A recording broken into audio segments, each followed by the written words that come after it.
ముందస్తు బెయిల్ మంజూరు చేయాలంటూ హైకోర్టును ఆశ్రయించారు. ఎమ్మెల్సీలు లేళ్ల అప్పిరెడ్డి, తలసిల రఘురాం, మాజీ మంత్రి జోగి రమేష్, దేవినేని అవినాష్ తదితరులు తమపై నమోదైన రాజకీయ కక్షతోనే పెట్టారంటూ పిటిషన్తో వెల్లడించారు. అయితే దాఖలు చేసిన పిటిషన్పై విచారణ రేపటికి వాయిదా వేసింది హైకోర్టు. తమ ప్రభుత్వ హయాంలో ఇసుక పాలసీలో ఎలాంటి అవినీతి జరగలేదన్నారు రాజ్యసభ సభ్యుడు వైవి సుబ్బారెడ్డి. కావాలంటే ఇసుక పాలసీపై విచారణ చేసుకోవచ్చన్నారు.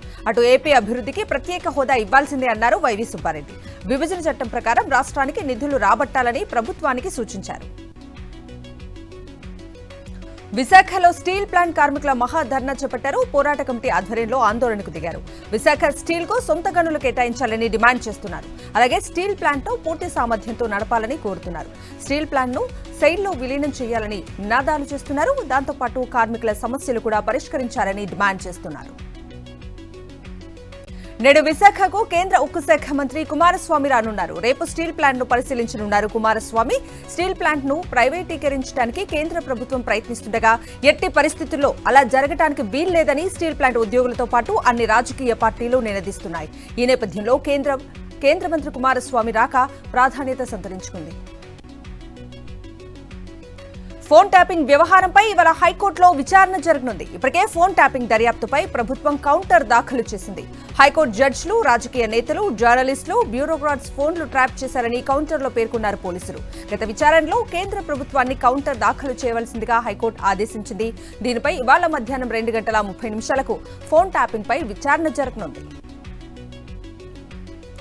రాష్ట్ర ఆర్థిక రంగాన్ని సరిగ్గా నడపడం సీఎం రేవంత్ కు చేతకాదన్నారు బీఆర్ఎస్ వర్కింగ్ ప్రెసిడెంట్ కేటీఆర్.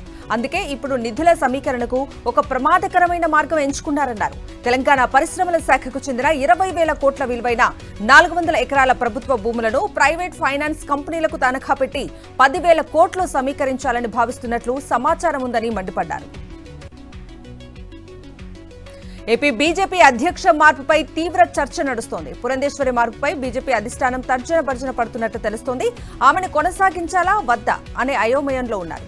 ఆమె బాధ్యతలు తీసుకుని ఏడాది కాలమే అవుతుండటంతో మరో సంవత్సరం పాటు కొనసాగిస్తారని స్థానిక బీజేపీ నేతలు అంటున్నారు. అయితే పురంధేశ్వరి ఎంపీగా గెలవడంతో టికెట్లు దక్కని సీనియర్లకు అధ్యక్ష పదవి ఇవ్వాలని కోరుతున్నారు. రేసులో జీవీఎల్తో పాటు విష్ణువర్ధన్ రెడ్డి పేర్లు ప్రముఖంగా వినిపిస్తున్నాయి. బీజేపీ తెలంగాణ అధ్యక్ష నియామకంపై ఇంకా సస్పెన్స్ కొనసాగుతోంది. నిన్న హర్యానా బీజేపీకి కొత్త అధ్యక్షులను నియమించగా త్వరలో తెలంగాణ, ఏపీలకు కూడా కొత్త అధ్యక్షులను నియమించే ఛాన్స్ ఉంది. ఈ నెల 12న రాష్ట్ర కార్యవర్గ సమావేశాల అనంతరం ప్రకటిస్తారని ప్రచారం జరుగుతోంది. ఇక తెలంగాణ బీజేపీ అధ్యక్ష రేసులో ఈటెల రాజేందర్, డీకే అరుణ, ధర్మపురి అరవింద్, రఘునందన్, రామచంద్రరావు ఉన్నారు. నేడు సీఎం రేవంత్ ఉన్నత స్థాయి సమీక్ష నిర్వహించనున్నారు. జాతీయ రహదారుల అంశంపై ఎన్హెచ్ఏఐ అధికారులతో చర్చించనున్నారు. ఈ సమావేశానికి కలెక్టర్లు, ఎన్హెచ్ఏఐ, అటవీశాఖ అధికారులు హాజరు కానున్నారు. Senior IAS Praveen Prakash voluntary retirement కు ఏపీ ప్రభుత్వం ఆమోదం తెలిపింది. వాలంటరీ రిటైర్మెంట్ కు ప్రభుత్వానికి ప్రవీణ్ ప్రకాష్ దరఖాస్తు చేసుకోగా ప్రభుత్వం ఆమోదం తెలిపింది. దీంతో సెప్టెంబర్ 30న రిటైర్ కానున్నారు.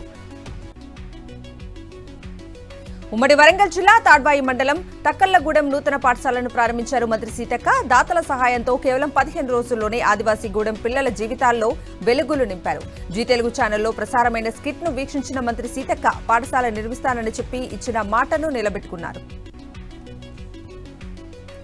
రాజ్ తరుణ్ మాజీ ప్రియురాలు లావణ్యపై మరో ఫిర్యాదు నమోదైంది. తన తమ్ముడిని బెదిరిస్తున్నారని నటి మల్హోత్రా రాయదుర్గం పీఎస్లో ఫిర్యాదు చేశారు. 0 ఎఫ్ఐఆర్ నమోదు చేసిన పోలీసులు కేసును ఫిలింనగర్ పీఎస్ కు బదిలీ చేశారు. లావణ్యపై గతంలో సైబరాబాద్ షీ టీమ్స్ కు ఫిర్యాదు చేశారు మల్హోత్రా. అనకాపల్లి జిల్లా నక్కలపల్లి ఏరియా ఆసుపత్రిలో ఇంజెక్షన్ వికటించి 17 మందికి అస్వస్థతకు గురయ్యారు.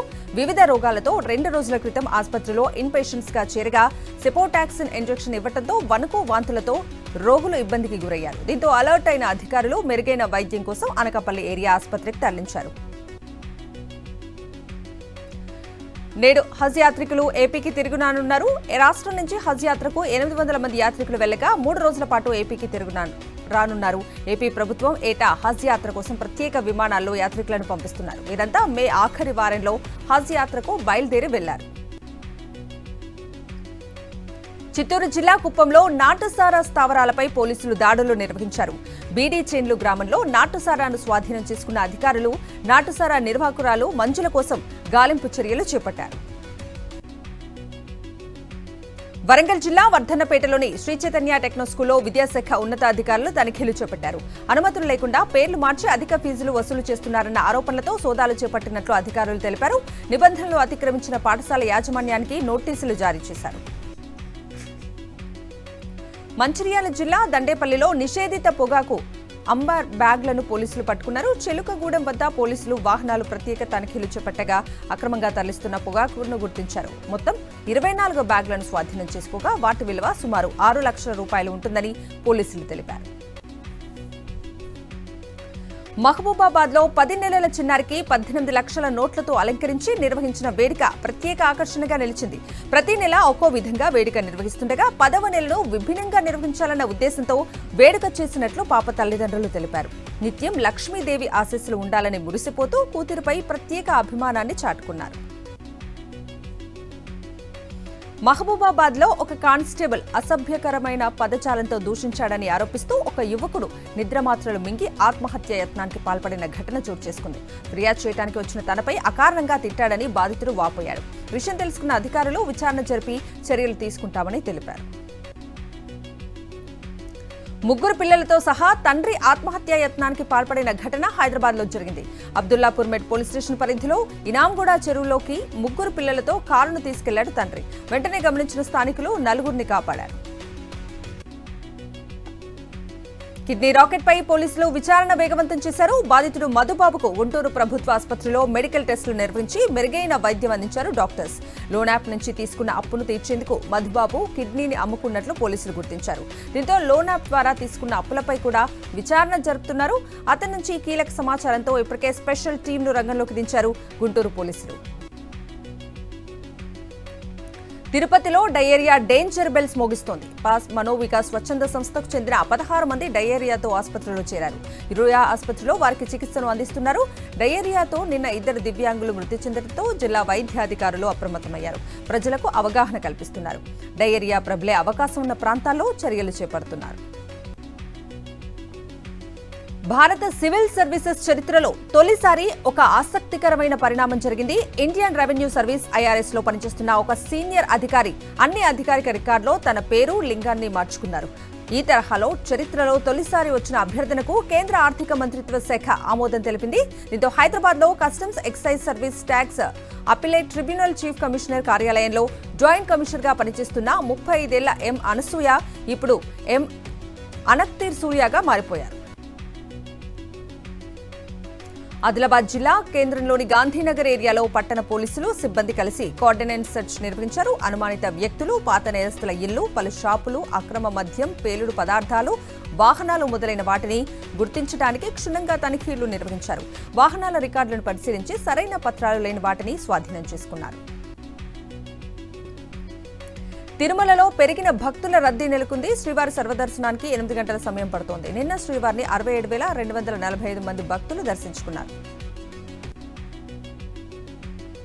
రష్యాలో 2 రోజుల పర్యటన ముగించుకున్న ప్రధాని నరేంద్ర మోదీ ఆస్ట్రియాకు చేరుకున్నారు. ఆస్ట్రియా విదేశాంగ మంత్రి అలెగ్జాండర్ షాలెన్బర్గ్ ఆయనకు స్వాగతం పలికారు. దీనికి సంబంధించి మోదీ ట్వీట్ చేశారు. ఆస్ట్రియాలో చేపడుతున్న ఈ పర్యటన చాలా ప్రత్యేకమైనదని, 7 దేశాలు ఉమ్మడి విలువలతో అనుసంధానమై ఉన్నాయన్నారు. ఆస్ట్రియాలో భారత ప్రజలు ఛాన్సలర్స్ ను కలిసేందుకు ఆసక్తిగా ఉన్నానని మోదీ పేర్కొన్నారు.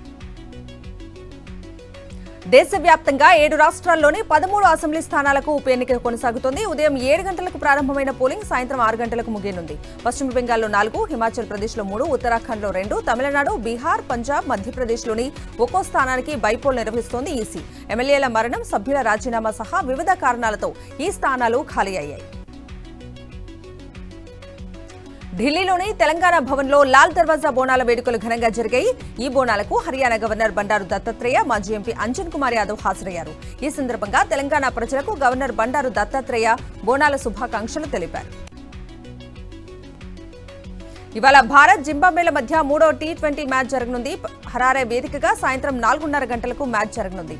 ఇదే మ్యాచ్లో ఇప్పటికే భారత్, జింబాబ్వే చెరో మ్యాచ్ గెలిచాయి. టీమిండియా కోచ్గా గౌతమ్ గంభీర్ను నియమించినట్లు బీసీసీఐ ప్రకటించింది. ఈ మేరకు బీసీసీఐ కార్యదర్శి జైషా ఎక్స్ ద్వారా ప్రకటించారు. గంభీర్ అనుభవం జట్టుకు ఎంతగానో ఉపయోగపడుతుందని జైషా పేర్కొన్నారు. రుతుపవనాల ప్రభావంతో తెలుగు రాష్ట్రాల్లో 2 రోజుల పాటు ఒక మోస్తారు నుంచి భారీ వర్షాలు కురుస్తాయని వాతావరణ శాఖ అధికారులు తెలిపారు. జూలై 10 నుంచి 15వ తేదీ మధ్యలో 1-2 అల్పపీడనాలు ఏర్పడటం ద్వారా భారీ వర్షాలు కురిసే అవకాశం ఉన్నట్లు వాతావరణ కేంద్రం తెలిపింది. జూలై 13 నుంచి హైదరాబాద్లో భారీ వర్షాలు కురుస్తాయని ఐఎండీ వెల్లడించింది.